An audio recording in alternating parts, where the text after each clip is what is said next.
నెల్లూరు జిల్లా కందుకూరులో పొట్టి శ్రీరాములు బొమ్మ వద్ద దివ్యాంగులకు ట్రై సైకిళ్లు, వినికిడి మిషన్లు కందుకూరు సబ్ కలెక్టర్ తిరుమణి శ్రీపూజ పంపిణీ చేశారు. సక్షం సేవా సంస్థ ఆధ్వర్యంలో ట్రై సైకిల్, వినికిడి మిషన్లు పంపిణీ చేస్తారు.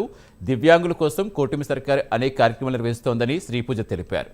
దివ్యాంగుల్లో ఆత్మవిశ్వాసం పెంపొందించాలని ఆమె తెలిపారు.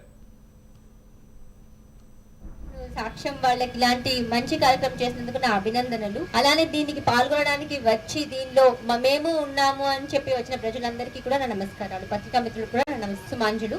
ఈ ఆల్రెడీ మన దేశంలో చట్టాలు, న్యాయాలు చాలా రకాలుగా దివ్యాంగులకు సమాన పీఠం ఇవ్వడానికి రకరకాల ప్రొవిజన్స్ ఏర్పాటు చేశారు. రకరకాల స్కీమ్లు, ప్రభుత్వం రకరకాల పథకాలు కూడా తీసుకొని వస్తున్నారు.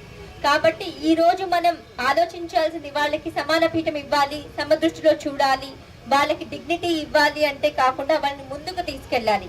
అందరితో సమానంగా చూడడం అయిపోయింది. 20 సంవత్సరాలు 30 సంవత్సరాల ముందు వాళ్ళకి మనం రకరకాల పరికరాలతో కానీ, రకరకాల ఫెసిలిటీస్ తో కానీ, రకరకాల యాప్స్ తో కానీ వాళ్ళకి మనం వెసులుబాటు ఇవ్వలేకపోయేవాళ్ళం. ఈ రోజు ప్రతి దానికి ఒక యాప్ ఉంది. ఫర్ ఎగ్జాంపుల్ మనకి ఏ ఫోన్ లో చూసుకొచ్చినా కూడా యాక్సెసిబిలిటీ అని ఉంటుంది. ఈ రోజు మొదటిగా సాక్ష్యం వాళ్ళకి ఇలాంటి మంచి కార్యక్రమం చేసినందుకు నా అభినందనలు.